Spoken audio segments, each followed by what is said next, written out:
High, myself Ashis কর আমার political academy YouTube চ্যানেলে সবাইকে স্বাগত জানাচ্ছি। আজকের আমি আলোচনা করতে চলেছি তোমাদের সংবিধানের গণপরিষদের বিষয়টি নিয়ে। গণপরিষদের গঠন থেকে শুরু করে পুরো বিষয়টা আজকের আমি আলোচনা করব। তার আগে একটি কথা বলবো সবাইকে, যদি আমার চ্যানেলে একদম নতুন হয়ে থাকো তাহলে অবশ্যই চ্যানেলটিকে সাবস্ক্রাইব করতে ভুলবে না, আর অবশ্যই ভিডিওটি ভালো লাগলে অবশ্যই লাইক করবে।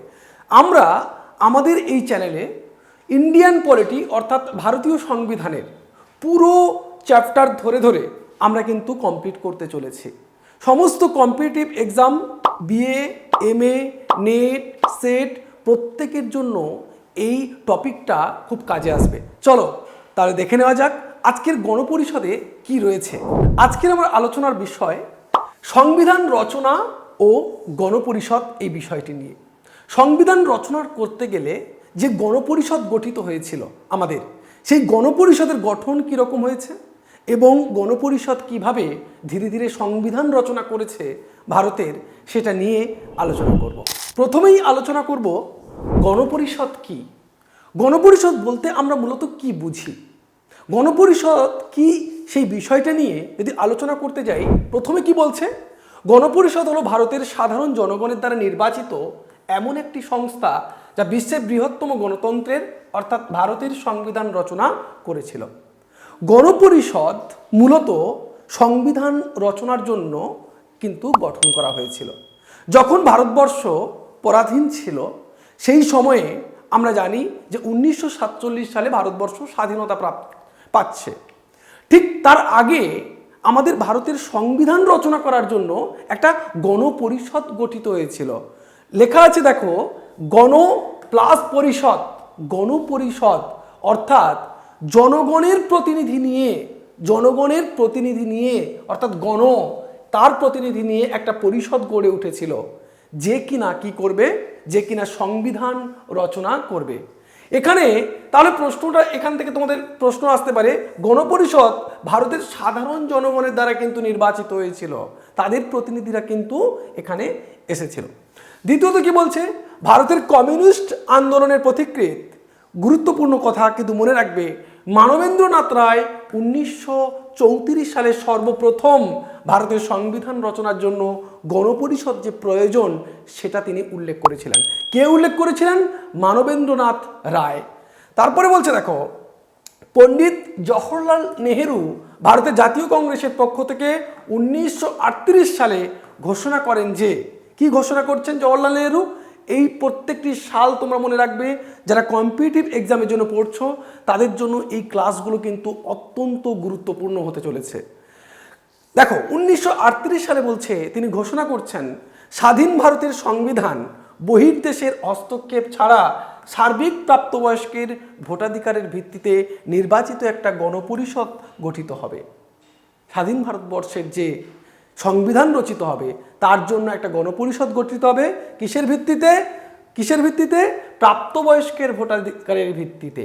এবার আমরা আলোচনা করব গণপরিষদের গঠন নিয়ে, কিভাবে গণপরিষদ গঠিত হয়েছে। তোমাদের এখান থেকে প্রচুর প্রশ্ন আসে, তোমরা কিন্তু ভালো করে এই ভিডিওটা দেখবে শেষ পর্যন্ত।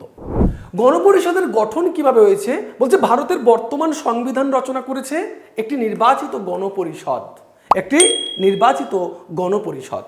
ক্যাবিনেট মিশন বা মন্ত্রী মিশনের দ্বারা 1946 সালের জুলাইতে বলছে পরিকল্পনা অনুসারে ভারতের সংবিধান রচনা করতে গণপরিষদ গঠিত হয়েছিল 1946 সালে। তারপর বলছে গণপরিষদ গঠিত হয়েছিল 1946 সালের নভেম্বর মাসে। এই প্রত্যেকটি বিষয় কিন্তু তোমাদেরকে মনে রাখতে হবে। তারপরে কি বলছে, গণপরিষদ ছিল আংশিক নির্বাচিত এবং আংশিক মনোনীত একটি সংস্থা। আংশিক নির্বাচিত এবং আংশিক মনোনীত একটি সংস্থা, অর্থাৎ নির্বাচিত এবং কিছু কিছু থাকতো মনোনীত সংস্থা। বলছে দেখো, গণপরিষদ একটি বৃহৎ প্রতিনিধিত্বমূলক সংস্থা ছিল, যেখানে যে সদস্যগুলো ছিল সেখানে বলছে দেখো, মোট সদস্য সংখ্যা ছিল 389 জন মোট সদস্য সংখ্যা ছিল। তার মধ্যে এই যে 389 জন সদস্য ছিল, তার মধ্যে 296 জন সদস্য ছিলেন ব্রিটিশ শাসিত ভারত থেকে, ব্রিটিশ শাসিত ভারত থেকে সেখানে কতজন ছিল? 296 জন। খুব ভালো করে মনে রাখবে। আর 93 জন সদস্য ছিলেন দেশীয় রাজন্যবর্গ শাসিত রাজ্যগুলি থেকে। যদি কোনো তোমাদের প্রশ্ন থাকে অবশ্যই আমাকে কমেন্ট করে কিন্তু জানাবে। তাহলে এখানে মনে রাখবে যে 389 জন মোট সদস্য ছিল গণপরিষদে, 296 জন সদস্য ছিলেন ব্রিটিশ শাসিত ভারত থেকে, 93 জন সদস্য ছিলেন দেশীয় রাজন্যবর্গ শাসিত রাজ্যগুলি থেকে। পরবর্তী কি বলছে? বলছে প্রত্যেকটি প্রদেশ এবং দেশীয় রাজন্যবর্গ শাসিত রাজ্যগুলিতে সেই অঞ্চলের জনসংখ্যার অনুপাতের ভিত্তিতে, ভালো করে মনে রাখবে, সেই অঞ্চলের জনসংখ্যার অনুপাতের ভিত্তিতে কিন্তু জনসংখ্যার অনুপাতের ভিত্তিতে আসন বন্টন করা হয়েছিল। কি বলছে? প্রতি 10 লক্ষ মানুষের জন্য একটি আসন বন্টন করা হয়। প্রতি 10 লক্ষ মানুষের জন্য 10 লক্ষ মানুষের জন্য একজন করে প্রতিনিধি থাকবে। 10 লক্ষ মানুষের জন্য একজন করে সেখানে প্রতিনিধিত্ব যাবে গণপরিষদে। এবারে চলে আসি গণপরিষদের ভূমিকা কি। এবার দেখব গণপরিষদের মূলত ভূমিকাটা কি ছিল। বলছে গণপরিষদের প্রথম অধিবেশন কখন হয়েছিল? গণপরিষদের প্রথম অধিবেশন হয়েছিল 1946 সালের 7ই ডিসেম্বর নয়াদিল্লির কনস্টিটিউশন হলে। কোথায় হয়েছিল, কবে হয়েছিল, এগুলো কিন্তু আমাদেরকে মনে রাখতে হবে প্রত্যেকটা বিষয়। এবং কিছু কিছু ক্ষেত্রে যদি অনিচ্ছাকৃত ভুল হয়ে থাকে তোমরা অবশ্যই কমেন্ট করে জানাবে, ঠিক আছে? গণপরিষদের অধিবেশন হয়েছিল 1946 সালে। প্রথম যে অধিবেশন হয়, মুসলিম লীগ পৃথক পাকিস্তান গঠনের দাবিতে এই অধিবেশনে যোগদান করেনি। এই অধিবেশনে মুসলিম লীগ কিন্তু যোগদান করেনি। কেন যোগদান করেনি? কারণ হচ্ছে সে পৃথক একটা দেশ চেয়েছিল, পৃথক একটা পাকিস্তান গঠন করতে চেয়েছিল, সেই দাবিতে তারা জয়েন করেনি। 1946 সালের 30শে ডিসেম্বর নবাব সলিমুল্লাহ ঢাকায় মুসলিম লীগ গঠন করেছিল। কত সালে তৈরি করেছিল? 1906 সালে তৈরি করেছিল। এগুলো কিন্তু তোমাদেরকে মনে রাখতে হবে। বিশেষ করে কম্পিটিটিভ এক্সাম, নেট, সেট, যা ধরনের তোমরা এক্সাম দিচ্ছ তাদের জন্য প্রত্যেকটা পয়েন্ট কিন্তু তোমাদের কাছে ইম্পর্টেন্ট। মুসলিম লীগের অনুপস্থিতিতে 211 জন সদস্য নিয়ে সভার কাজ শুরু হয়। 211 জন সদস্যকে নিয়ে মুসলিম লীগের অনুপস্থিতিতে কিন্তু সভার কাজ শুরু হয়েছিল। তারপর বলছে স্যার বেনেগল নরসিংহ রাওকে বা BN রাও, তোমরা জানো BN রাওকে গণপরিষদের সাংবিধানিক উপদেষ্টা হিসেবে নিয়োগ করা হয়েছিল। কিসের? গণপরিষদের সাংবিধানিক উপদেষ্টা হিসাবে। বলছে ভারতের তৎকালীন জাতীয় কংগ্রেসের সভাপতি JB কৃপালিনীর প্রস্তাবে সংবিধান সভার বয়োজ্যেষ্ঠ সদস্য, সবথেকে বয়োজ্যেষ্ঠ সদস্য, আইনজ্ঞ এবং সাংবাদিক সচ্চিদানন্দ সিনহাকে গণপরিষদের অস্থায়ী সভাপতি হিসেবে নিযুক্ত করা হয়। এটা কিন্তু বারবার করে পড়ে। গণপরিষদের অস্থায়ী সদস্যকে, গণপরিষদের অস্থায়ী সদস্য হচ্ছে সচ্চিদানন্দ সিনহা। এটা কিন্তু তোমাদের পরীক্ষায় পড়ে। পরের প্রশ্ন বলছে 1946 সালের 11ই ডিসেম্বর অজাতশত্রু ডক্টর রাজেন্দ্র প্রসাদকে স্থায়ী সভাপতি হিসাবে নির্বাচন করা হয়। তাহলে স্থায়ী সভাপতি হিসেবে কে নির্বাচিত হচ্ছে? স্থায়ী সভাপতি হিসেবে ডক্টর রাজেন্দ্র প্রসাদ নির্বাচিত হচ্ছে। তোমাদের এই গণপরিষদ থেকে যে যে প্রশ্ন আসে, যে রকমভাবে পরীক্ষায় প্রশ্ন পড়ে, আমি সেরকম করে সাজানোর চেষ্টা করেছি। যিনি পরবর্তীকালে স্বাধীন ভারতের প্রথম রাষ্ট্রপতি, খাদ্য ও কৃষি মন্ত্রী হয়েছিলেন। প্রথম রাষ্ট্রপতি আমরা সবাই জানি, কিন্তু খাদ্য ও কৃষি মন্ত্রীও কিন্তু তিনি হয়েছিলেন। পরে বলছে হরেন্দ্র কুমার মুখার্জি, খুব ভালো করে মনে রাখবে, HC আমরা মূলত বলে থাকি হরেন্দ্র কুমার মুখার্জি, হ্যাঁ সেটা মনে রাখবে। হরেন্দ্র কুমার মুখার্জি এবং কৃষ্ণমাচারী পরিষদের যুগ্ম সভাপতি হিসেবে নির্বাচিত হয়েছিলেন। পরিষদের যুগ্ম সভাপতি কারা ছিলেন? পরিষদের যুগ্ম সভাপতি হিসেবে নির্বাচিত হয়েছিলেন VT কৃষ্ণমাচারী এবং গণপরিষদের যুগ্ম সভাপতি হিসেবে নির্বাচিত হয়েছিলেন। এবারে একটা গুরুত্বপূর্ণ বিষয়, গণপরিষদের উদ্দেশ্যমূলক সংকল্প বা যেটাকে আমরা বলি অবজেক্টিভ রেজলিউশন। তোমাদের পরীক্ষা খুব পড়ে যে অবজেক্টিভ রেজলিউশন কে পাস করেছিল, কে উত্থাপন করেছিল, এটা কিন্তু খুব গুরুত্বপূর্ণ একটি প্রশ্ন। আমাদের এই অবজেক্টিভ রেজলিউশনটা কে তুলেছিল? 1946 সালের 13ই ডিসেম্বর। চাচা আমরা বলা হতো তখন। 1946 সালে কবে? 13ই ডিসেম্বর। প্রত্যেকটা তারিখ কিন্তু তোমরা মনে রাখার চেষ্টা করবে। 13ই ডিসেম্বর জওহরলাল নেহরু গণপরিষদের সর্বপ্রথম তিনি উদ্দেশ্যমূলক সংকল্প বা অবজেক্টিভ রেজলিউশন তিনি প্রথম উত্থাপন করেছিলেন, তিনি পেশ করেছিলেন। এই সংকল্পপত্রে ভারতীয় সংবিধানের দর্শন আভাসিত হয়েছে। ভারতীয় সংবিধানের দর্শন, ভারতীয় সংবিধানে কেমন হবে, কেমন করে হওয়া উচিত, সেই অবজেক্টিভ সংকল্প বা অবজেক্টিভ রেজলিউশন কিন্তু সেখানে পেশ করা হয়। বলছে 1947 সালের 22শে জানুয়ারি গণপরিষদে এই সংকল্প সর্বসম্মতিক্রমে পাস হয়। কত সালে পাস হয়ে যাচ্ছে? 1947 সালের 22শে জানুয়ারি এই অবজেক্টিভ রেজলিউশন সর্বসম্মতিক্রমে পাস হচ্ছে। 3 নম্বর পয়েন্টে বলছে এই সংকল্প পত্রের আধুনিকতর রূপই হলো প্রস্তাবনা। আমরা যে প্রস্তাবনা দেখি, আমরা যে প্রস্তাবনা এখন যেটা দেখছি, সেটা কিন্তু এই অবজেক্টিভ রেজলিউশনের একটা প্রকাশ। এবার আমরা দেখব গণপরিষদের কার্যাবলী। গণপরিষদ কি কাজ করেছিল, গণপরিষদ কেমন করে কাজ করেছিল, সেই কাজ।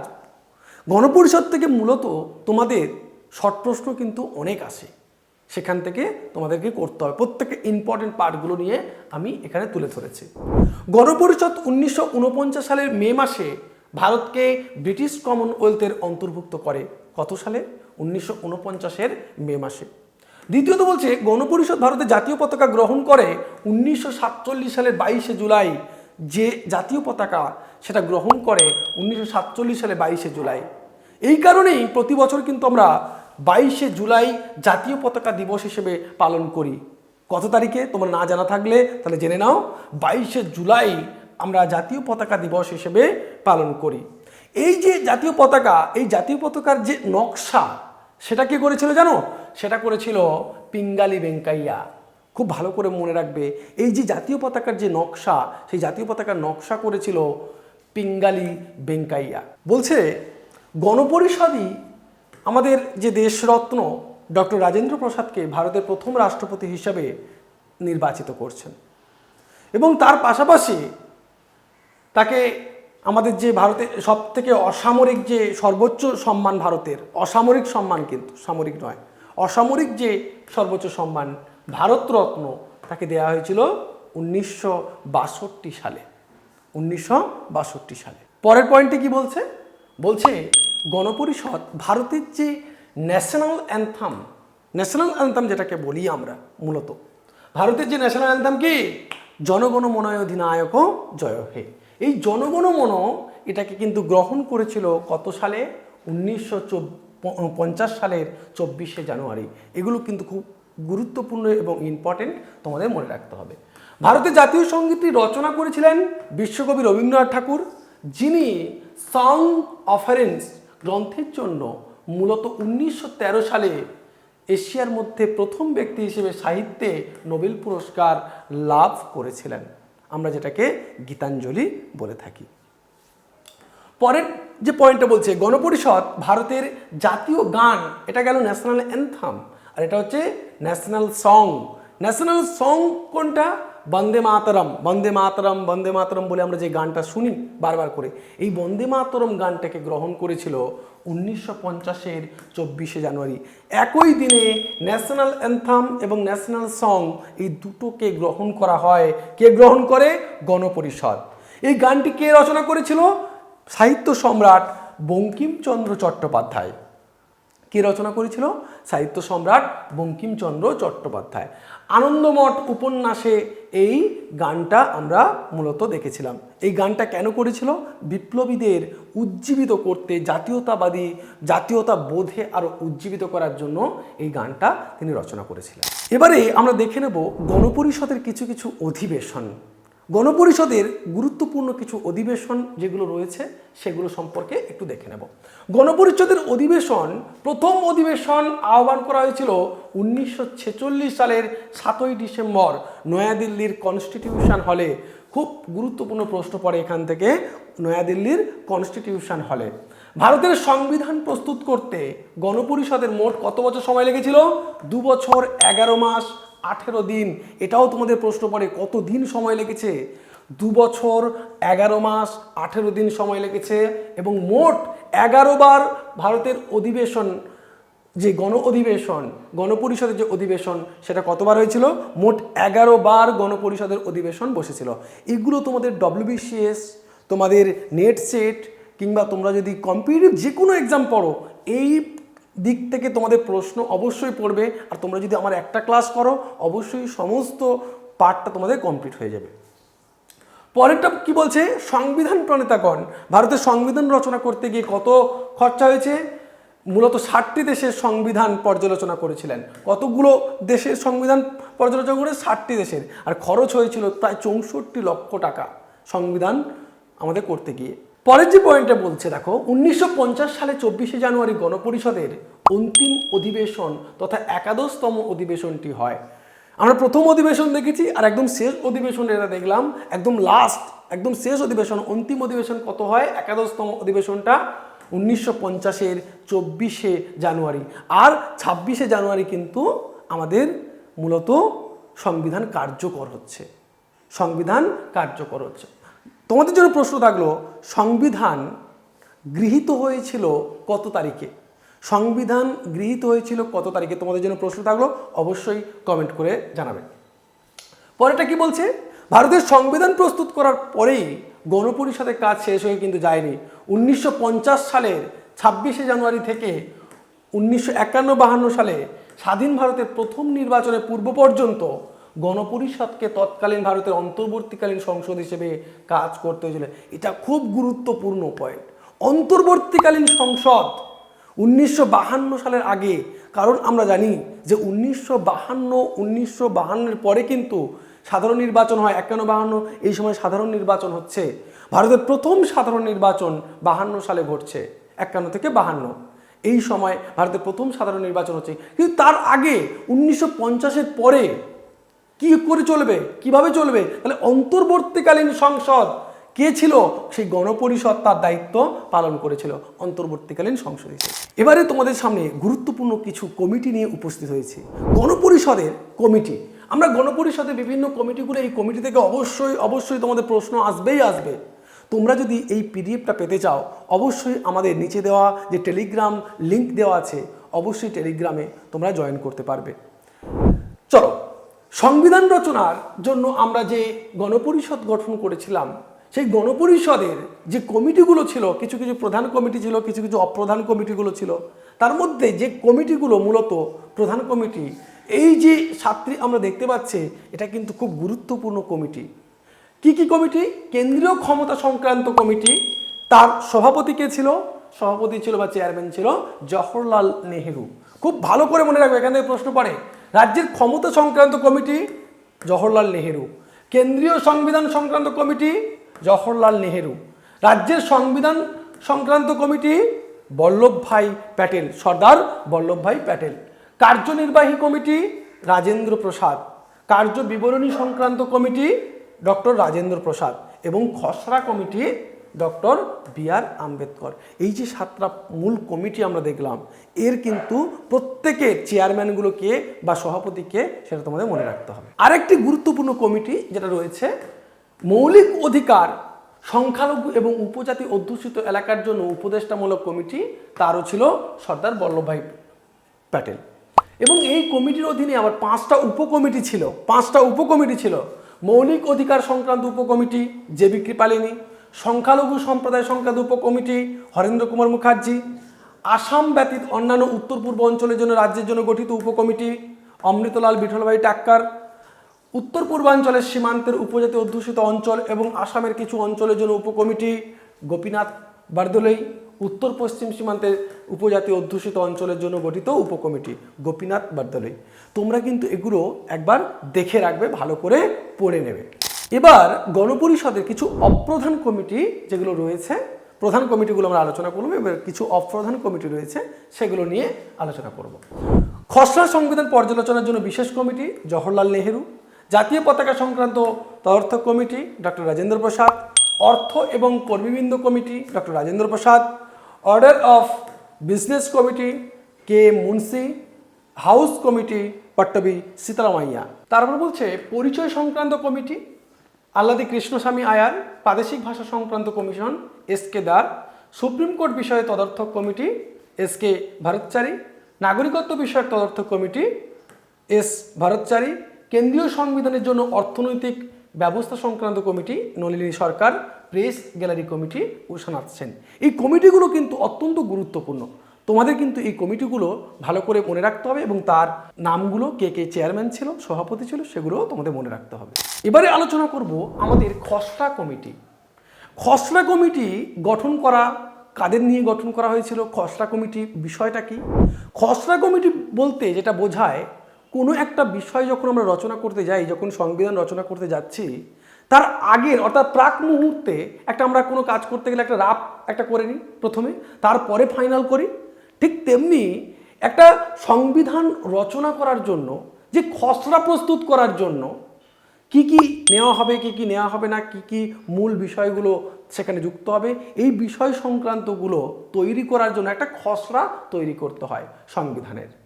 সেই সংবিধানের খসড়া তৈরি করার জন্য মূলত একটা কমিটি গঠন করা হয়েছিল সংবিধানের খসড়া তৈরি করার জন্য। সেই সংবিধানের সেই কমিটিতে মূলত 7 জন গুরুত্বপূর্ণ মেম্বার ছিল এবং এই মেম্বারে এখানে বলছে দেখো 7 জন গুরুত্বপূর্ণ মেম্বার ছিল এবং BN রাও ভারতের সাংবিধানিক উপদেষ্টা হিসেবে নিযুক্ত হয়েছিল। সাংবিধানিক উপদেষ্টা হিসেবে কে নিযুক্ত হয়েছিল? ভালো করে মনে রাখবে, BN রাও। এবং এই কমিটির যে 7 জন সদস্য ছিল সেগুলো কি কি ছিল দেখে নেওয়া যাক। এখানে কে রয়েছে? Doctor BR Ambedkar chairman. এই প্রশ্নটা কিন্তু খুব গুরুত্বভাবে পড়ে, বারবার করে এই প্রশ্নটা পড়ে। ভারতের খসড়া কমিটির চেয়ারম্যান কে ছিল? Doctor BR Ambedkar.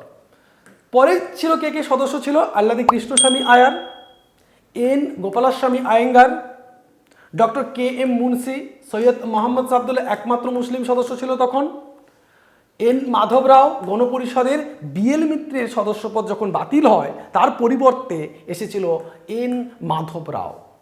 এবং TT কৃষ্ণমাচারী, তার মৃত্যুর পর 1948 সালে DP খৈতানের মৃত্যুর পরে এসেছিল TT কৃষ্ণমাচারী। এই 7 জন মূল সদস্য ছিল আমাদের সংবিধানের যে খসড়া কমিটি, সেই খসড়া কমিটির সদস্য। এবারে আমরা আলোচনা করব ভারতীয় সংবিধানের অধিনিয়ম নিয়ে।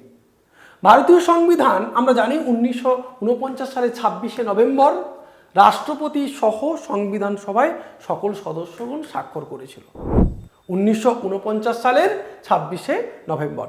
এই 1949 সালের 26শে নভেম্বর গণপরিষদে 299 জন সদস্যের মধ্যে 284 জন সদস্যের উপস্থিতিতে ছিলেন এবং তারা স্বাক্ষর করেছিলেন সকলে। পরে কি বলছে? এবং সেই দিনই সংবিধান গৃহীত হয়েছিল এবং সংবিধানে ছিল একটি প্রস্তাবনা, যেটা আজকের আমরা দেখি যে প্রথম যে প্রস্তাবনাটা রয়েছে, আমরা ভারতের জনগণ, ভারতকে একটি সার্বভৌম, এই যে প্রস্তাবনাটা আমরা দেখি, আমরা পরে প্রস্তাবনাটা নিয়ে আলোচনা পড়ব। এই প্রস্তাবনায় সর্বপ্রথম কটি ধারা ছিল? 395টি ধারা ছিল। বিভিন্ন তর্ক বিতর্ক, এটা ওটা বিভিন্ন ঘটনা ঘটার পরে একদম শেষ মুহূর্তে 395টি ধারা, 8টি তফসিল এবং 22টি অধ্যায় নিয়ে গড়ে উঠেছিল আমাদের ভারতীয় সংবিধান। তোমাদের জন্য প্রশ্ন থাকলো যে বর্তমানে কটি ধারা রয়েছে, বর্তমানে কটি তফসিল রয়েছে, বর্তমানে কটি অধ্যায় রয়েছে? এটা তোমাদের জন্য প্রশ্ন থাকলো, তোমরা কমেন্ট করে অবশ্যই জানিও। তারপরে কি বলছে? বলছে ভারতীয় সংবিধানের জনক এবং স্বাধীন ভারতের প্রথম আইনমন্ত্রী কে ছিল? ডক্টর BR আম্বেদকর, যিনি আমাদের এই সংবিধানের খসড়াপত্রটি রচনা করেছিলেন। আমরা একদম শেষ মুহূর্তে পৌঁছে গেছি, আলোচনা করতে চলেছি ভারতীয় সংবিধানের প্রবর্তন। এত কিছু হওয়ার পর, এত পরিবর্তন, এত সংশোধন হওয়ার পরে অবশেষে তৈরি হচ্ছে ভারতের সংবিধান। ভারতের সংবিধান তৈরি হচ্ছে, ভারতের সংবিধান চালু হয়েছিল 1950 সালে 26শে জানুয়ারি সংবিধান চালু হচ্ছে। তারপরে বলছে ভারতীয় সংবিধান প্রবর্তনের 26শে জানুয়ারি দিনটিকে এখানে স্মরণ করে রাখা হচ্ছে। কেন স্মরণ করে রাখা হচ্ছে? যেটাকে আমরা আজকে প্রজাতন্ত্র দিবস হিসেবে পালন করি, যেটাকে আমরা সাধারণতন্ত্র দিবস হিসেবে পালন করি। কেন এই 26 তারিখটাকে গ্রহণ করা হলো? অন্য অনেক তো দিন ছিল, কেন 26 তারিখ দিনেই ভারতের সংবিধানকে কার্যকর করা হলো? 24 তারিখ তো শেষ অধিবেশন হয়েই গেছে, 26 তারিখ করা হলো একটাই কারণে। যখন 1930 সালের 26 তারিখ, এই দেখো 1930 সালের 26শে জানুয়ারি, এই 26শে জানুয়ারি তারিখে সর্বপ্রথম ঔপনিবেশিক সরকারের আমলে, ব্রিটিশ আমলে সর্বপ্রথম যখন ভারতবর্ষের তেরঙ্গা পতাকা তুলে ধরা হয়েছিল স্বরাজের লক্ষ্যে, স্বাধীনতার জন্য সর্বপ্রথম ভারতবর্ষের মাটিতে তেরঙ্গা পতাকে তুলে ধরা হয়েছিল কত সালে? 1930 সালের 26শে জানুয়ারি। তাই এই 26শে জানুয়ারি দিনটিকে স্মরণ করে রাখতে, 26শে জানুয়ারি দিনটিকে তাৎপর্যপূর্ণ করে রাখতে, 26শে জানুয়ারি দিনটিকে সম্পূর্ণ মর্যাদা দেওয়ার জন্য এই 26শে জানুয়ারি দিনটিকেই চুজ করা হয় বা পছন্দ করা হয় ভারতের সংবিধানের কার্যকরী দিন হিসাবে। যদি ভিডিওটি ভালো লেগে থাকে অবশ্যই কমেন্ট করবে, বন্ধুদের মধ্যে শেয়ার করবে এবং এখনও যদি সাবস্ক্রাইব না করে থাকো অবশ্যই সাবস্ক্রাইব করবে। আমরা ভারতীয় সংবিধানের আরও এরকম ভিডিও আনতে থাকবো, অবশ্যই আশা করি পাশে থাকবে। অবশ্যই ভালো থেকো।